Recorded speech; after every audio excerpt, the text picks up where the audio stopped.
Pastor Lindsey Williams has been an ordained Baptist minister for 28 years. In 1974, he became the chaplain to the workers of the Trans-Alaska oil pipeline, where he received executive status working and rubbed shoulders with the world's elite oil executives. He spent 3 years living with them and attending their board meetings. He wrote about his experiences in the eye-opening book, The Energy Non-Crisis. In June of 2008, due to the sensitive nature of his book, Pastor Williams' life was threatened by an oil executive. He was forced to shut down his website and stop selling his books and CDs. In January of last year, this same oil executive, who is now in poor health, told Pastor Lindsey, "I'm too old to care. Tell them everything." We've spoken with him before. Pastor Lindsey Williams, welcome back to the Global Freedom Report. Well, I noticed on my calendar that I was with you on January the 3rd for a program, and I'm quite sure that, as I have done for quite a number of months now, I said there was going to be a crisis in the Middle East. I did not predict it because of me. I predicted it because I was told that by an elite. You know, there are two ways of knowing the future. Number one is to have a direct contact from God. Well, let me say emphatically, I am not a prophet, and God didn't tell me this. But I did, by the providence of God, rub shoulders and live with, sat across the dinner table from the elite of the world, the people you hear about in the World Bank, the IMF, and I did that for 3 years' time, and over the past number of years, two of these individuals have been willing to tell me what they have planned behind closed doors and what's going to happen. And I began about 4 months ago saying on every broadcast that I was going to be on, I have been told by the elite that there is going to be a conflict in the Middle East within the next 4 to 5 months. And, of course, I had been saying that for in fact, for a few months. It took place exactly as I was told by my latest friend, and now we've got it in Egypt. The entire Middle East is in an uproar. And, Brett, everything that happens, nothing happens by chance. Everything happens by design plan. And if anybody in your audience ever wondered or had any question about whether there is a group of people on the face of the earth that control the world or not, may I ask you to please believe at this point that there positively is a group of people on the face of the earth who control the world. And they told me 4 months ago there was going to be a conflict in the Middle East, Brent. And that's terrific.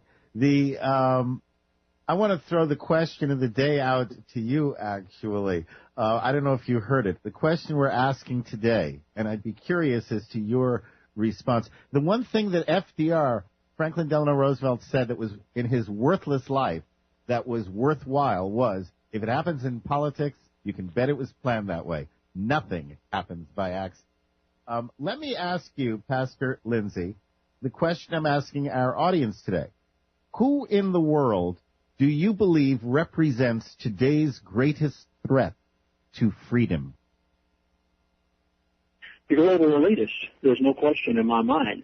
I lived with them. I heard them talk about controlling nations, telling presidents what to do, dictating to Congress what bills to pass. And I have watched them over these 35 years as I have known two of them closely and have their phone numbers. I could pick it up and call it anytime I want to. I positively would agree that there's only one group that is our greatest threat, and that would be the global elite. They do exist, and they're controlling everything that goes on. And they definitely brought about this crisis. And it is not going to stop here.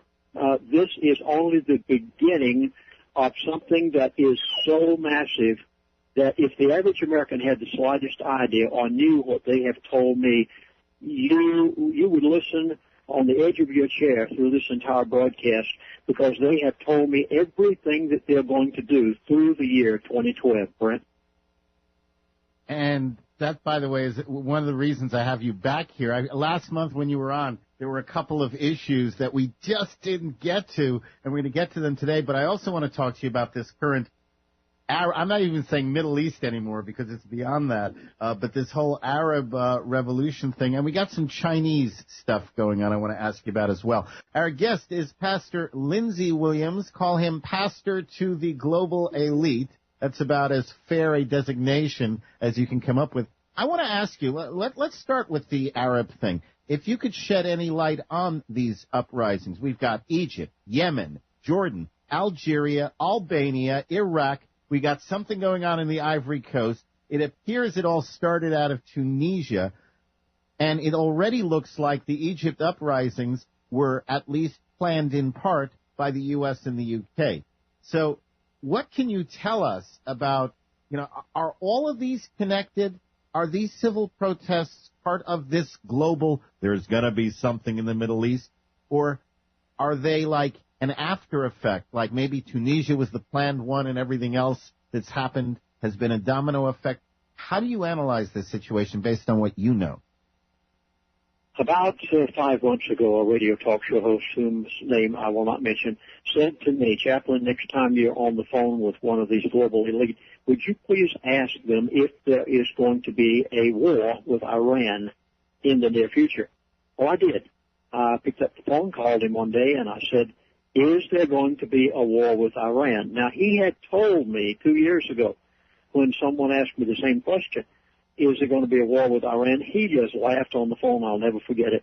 And he said, Chaplain, there's not going to be any war with Iran for at least 2 to 2.5 years. Well, at the request just recently, I said, is there going to be a war with Iran? His reply, I have to repeat this word for word. He said, Chaplain, there will be, I'll put it exactly as he said, we want a conflict in the Middle East within the next 4 to 5 months. They knew it. It was planned behind closed doors. They had already talked about it. He would not say Iran. I did not know where it was going to be. And I started saying on talk show host programs, there will be a conflict in the Middle East 4 to 5 months. Now, it wound up, it was in Egypt. This is where they started. This is where they plan to go from. And I'll tell you where they're going from here. Based on what I have heard from them in the past few months. First of all, let's notice, Suez Canal carries 30% of the world's oil supply on any given day. Do you realize that Mr. Fromm, or one of the global elite, who now has passed away, told me before he died that we were going to see certain things happen with crude oil? Now, many of you will remember, who have listened to me over the years, that back 2.5 years ago, one day this gentleman called me on the phone, and he said, Chaplain, the price of crude oil is going from $147 a barrel to $50 a barrel. Actually went to $34. And he said at the time, it will stay there for 2 to 2.5 years, almost to the month of 2.5 years. This Egyptian conflict began, and the price of crude oil began to escalate. Now, Suez Canal, 30% of the world's oil supply in any given day. If this conflict begins between Mubarak and his opposition, in other words, between Mubarak's people and the Muslim Brotherhood, this definitely could close the Suez Canal. Now, the Muslim Brotherhood said this morning, it was on national news, it was on Fox News, this morning, the Muslim Brotherhood said, we are going to invade Israel and we are going to close the Suez Canal. That was said just today, this day, right now. In fact, this is the first program I've given this on because I just got it and could verify it a few moments ago. If the Suez Canal is closed, 30% of the world's oil supply on any given day will cease to pass, and you will see $4 to $5 a gallon at the gas pump within a matter of hours or maybe days. Will the ships? Will it be a situation like the Panama Canal? Well, we can't go here, but we can go around. We'll still get the oil to where it's got to go. It's just going to take longer. Or are they just ships are just going to have to sit?